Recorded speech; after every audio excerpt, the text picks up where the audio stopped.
새빨간 립스틱을 바르며 선아영은 거울 속 자신을 바라봤다. 26세, 완벽한 몸매의 인형 같은 외모. 하지만 그 아름다운 얼굴 뒤엔 악마가 숨어 있었다. 오늘도 연기 시작이군. 나영은 냉소적으로 웃었다. 3개월 전 데이트 앱 썸데이에서 낚은 김도윤. 나영은 처음부터 계획적으로 접근했다. 프로필을 보자마자 눈이 번쩍 뜨였다. 32세 대기업 과장, 그리고 결정적으로 부모님께서 물려주신 재산이 좀 있어서 경제적으론 여유로운 편이에요 라는 소개글. 첫 만남에서 나영은 완벽한 연기를 했다. 수줍고 순진한 여대생 컨셉으로 도윤을 완전히 홀렸다. 그 바보는 첫눈에 반해서 매일 연락했다. 부모님이 남겨주신 부동산이 강남에만 5채 정도 되더라고요. 그래서 임대료 수입만으로도 월 2천은 나와요. 두 번째 만남에서 도윤이 한 말이 나영의 귀에 아직도 맴돌고 있었다. 20억. 아니 그 이상이겠군. 나영은 속으로 환호했다. 나영의 본명은 서미령. 고아원에서 자란 그녀는 18살부터 남자들을 이용해 살아왔다. 첫 번째는 가짜 교통사고로 2천만 원, 두 번째는 방화 사기로 5천만 원을 뜯어냈다. 하지만 이번엔 차원이 달랐다. 10억 원을 노리는 것이다. 카페에 나타난 도윤은 또 그 바보 같은 미소를 지었다. 나영아, 오늘 왜 이렇게 예뻐? 화장 바꿨어? 속으로는 역겨웠지만 나영은 수줍게 웃었다. 오빠가 좋아하는 스타일로 했어요. 정말. 너 같은 여자가 왜 나 같은 평범한 남자를 좋아해주는지 모르겠어. 도윤이 감격스러워했다. 그래, 넌 정말 모르겠지. 내 통장 잔고와 부동산 때문이라는 걸. 나영은 속으로 비웃었다. 오빠는 전혀 평범하지 않아요. 든든하고 믿음직스러워서 여자로서 정말 안전함을 느껴요. 나영은 눈을 반짝이며 연기했다.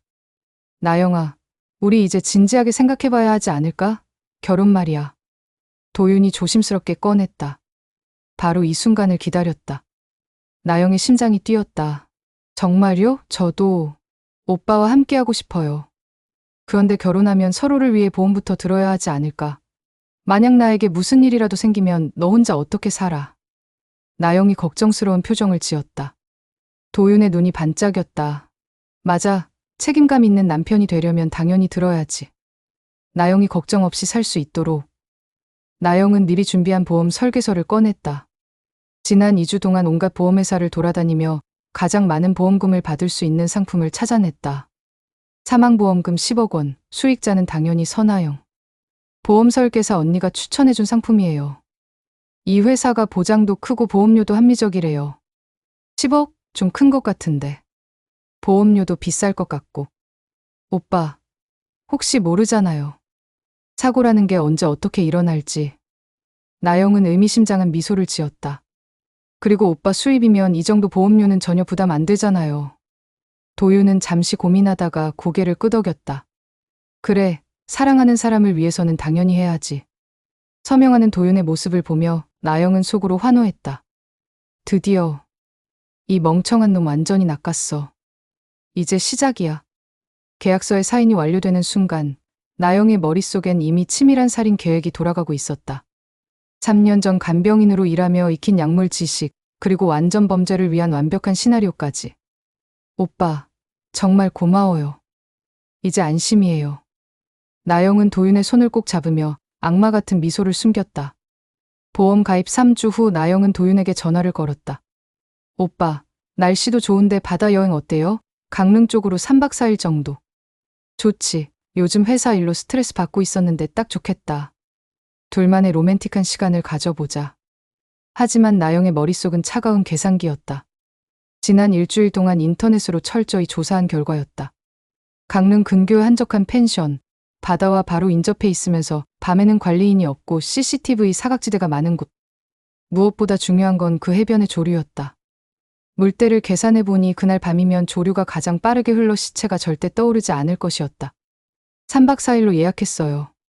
바다 낚시도 하고 횟감도 사서 회도 떠먹고. 생각만 해도 좋겠어요. 나영은 천진난만하게 웃었다. 나영이가 계획한 거니까 무조건 재밌을 거야. 회사에 휴가 신청하고 올게.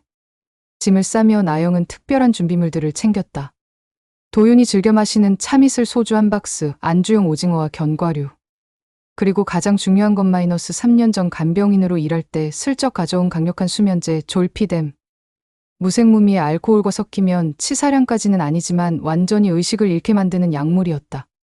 게다가 부검을 하지 않으면 절대 검출되지 않는다. 이번이 진짜 마지막이야. 10억이면 태국이나 필리핀으로 도망가서 새로운 인생을 시작할 수 있어. 나영은 거울을 보며 슬픈 과부 연기를 연습했다. 오빠, 왜 그런 일이? 제가 말렸어야 했는데. 흑흑. 눈물까지 흘리며 완벽한 연기를 선보였다. 출발 전날 밤, 나영은 노트북을 열고 그 지역의 기상정보와 조류를 다시 한번 확인했다. 내일 밤 11시경이면 조류가 초속 3m로 가장 셀 것이다. 의식을 잃고 바다에 빠진 사람은 절대 살아날 수 없다. 또한 그 펜션 주변엔 다른 숙박시설이 없어서 목격자도 없을 것이었다. CCTV도 펜션 입구에만 하나 있을 뿐 바다 쪽엔 없었다. 완벽해. 정말 완벽한 계획이야. 나영은 도윤의 SNS를 들어가 봤다. 여행 가기 전 설렘에 가득 찬 글이 올라와 있었다. 내일부터 사랑하는 나영이와 강릉 여행, 프러포즈도 준비했어요. 행복한 시간이 될 것 같아요. 프러포즈? 웃기고 자빠졌네. 내일이 내 마지막 날인데. 나영은 비웃으며 댓글을 달았다. 오빠 너무 감동이에요. 유유 정말 기대돼요. 도윤아, 내일이 내 인생 마지막 날이야. 나영은 악마 같은 미소를 지었다. 와, 정말 환상적이다. 펜션에 도착한 도윤은 바다 전망에 감탄했다. 나영아, 정말 좋은 곳 찾았네. 바다가 바로 앞이잖아? 나영은 그의 팔짱을 끼며 속으로 비웃었다. 좋아해라, 마지막이니까. 오빠가 좋아할 줄 알았어요.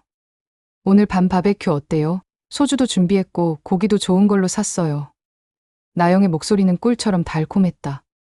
펜션은 나영이 계획한 대로 완벽했다. 바다와 불과 50m 떨어진 곳에 위치해 있고 밤 10시 이후엔 관리인이 없어져 완전히 혼자였다. 주변에 다른 건물도 없어서 아무도 볼 수 없었다. 해가 지자 두 사람은 펜션 앞 테라스에서 고기를 구우며 술자리를 시작했다. 나영은 계속해서 도윤의 잔에 소주를 따라주며 자신은 거의 입도 대지 않았다. 오빠, 많이 드세요. 오늘은 특별한 날이잖아요. 나영아, 너랑 이렇게 있으니까 정말 행복해. 사실 오늘 특별히 준비한 게 있어. 도윤은 주머니에서 작은 상자를 꺼냈다. 반지였다. 나영은 깜짝 놀란 표정을 지었다. 오빠, 이게 뭐예요? 나영아, 나와 결혼해 줄래? 도윤이 무릎을 꿇으며 프로포즈를 했다. 순간 나영은 당황했다. 계획에 없던 일이었다. 하지만 곧 감동한 척 연기했다. 오빠, 정말 감동이에요. 네, 하겠어요. 이 바보 같은 놈, 몇 시간 후면 죽을 텐데 반지까지 준비했네.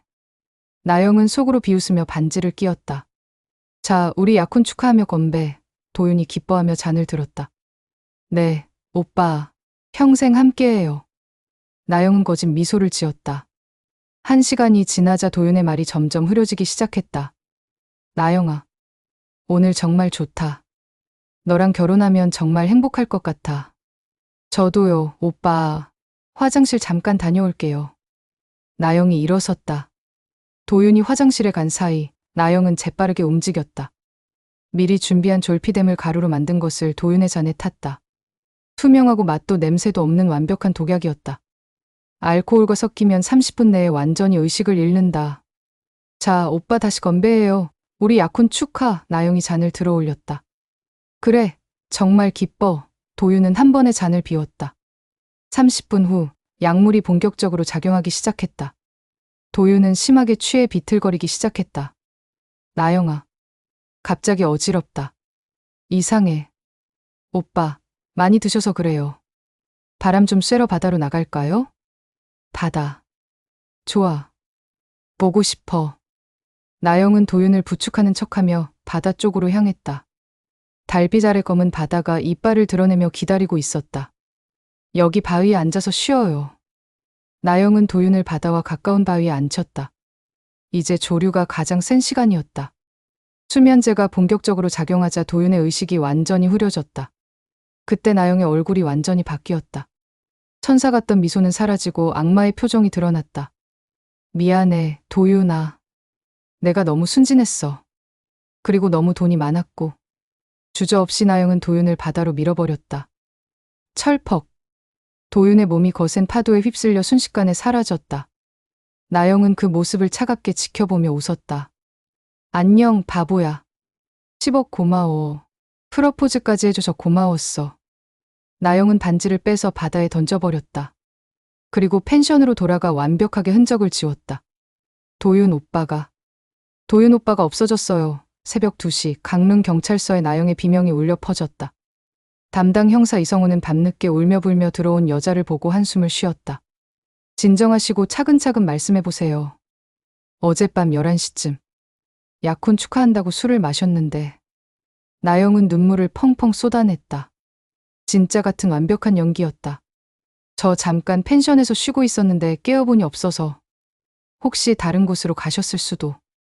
아니에요. 오빠는 절대 그럴 사람이 아니에요. 바다에 빠진 것 같아요. 나영이 히스테리를 부렸다.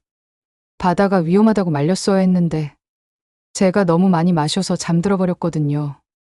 깨어보니 없어서. 이성우 형사는 즉시 해경에 연락해 수색 작업을 시작했다. 하지만 3일간의 대대적인 수색에도 도윤의 시신은 발견되지 않았다.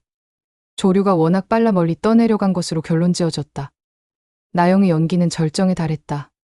매일 바닷가에 나가서 오빠 하며 부르고 수색대원들에게 애원하기도 했다. 제발 찾아주세요. 오빠 없으면 저는 어떻게 살아요. 일주일 후 수색이 중단되자 장례식을 치렀다. 도윤의 부모는 오히려 나영을 위로했다. 우리 며느리 너무 자책하지 마라. 도윤이가 하늘에서 지켜보고 있을 거야. 멍청한 늙은이들.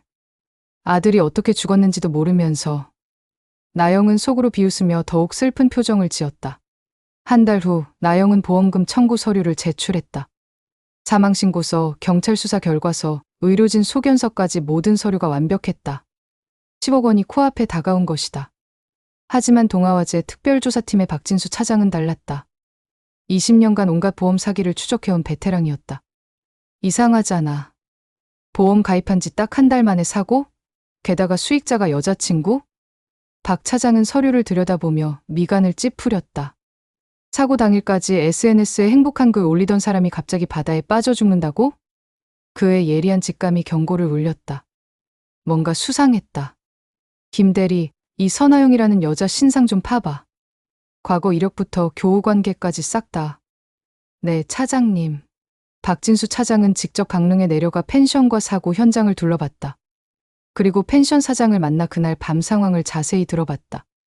그 여자가 좀 이상했어요. 남자친구가 실종됐는데 너무 침착하더라고요. 보통 사람이면 완전히 패닉 상태일 텐데. 박 차장의 의심은 더욱 깊어졌다. 이 계집, 뭔가 수상해. 박진수 차장의 조사는 충격적인 진실을 드러냈다. 선아영의 진짜 이름은 서미령. 화려한 전과를 자랑하는 프로 사기꾼이었다. 야, 이거 봐. 2019년 가짜 교통사고로 2천만 원, 2021년 방화로 5천만 원. 이번엔 살인으로 10억을 노렸군. 더 소름 끼치는 사실이 밝혀졌다. 3년 전 그녀가 간병인으로 일했던 서울 소재 요양병원에서 환자들의 약물이 계속 사라졌다. 특히 강력한 수면제와 진통제들이 지속적으로 분실됐지만 당시 원인을 찾지 못해 미해결로 넘어간 사건이었다. 이 여자, 그때부터 계획하고 있었어. 약물 훔쳐서 살인 준비한 거야.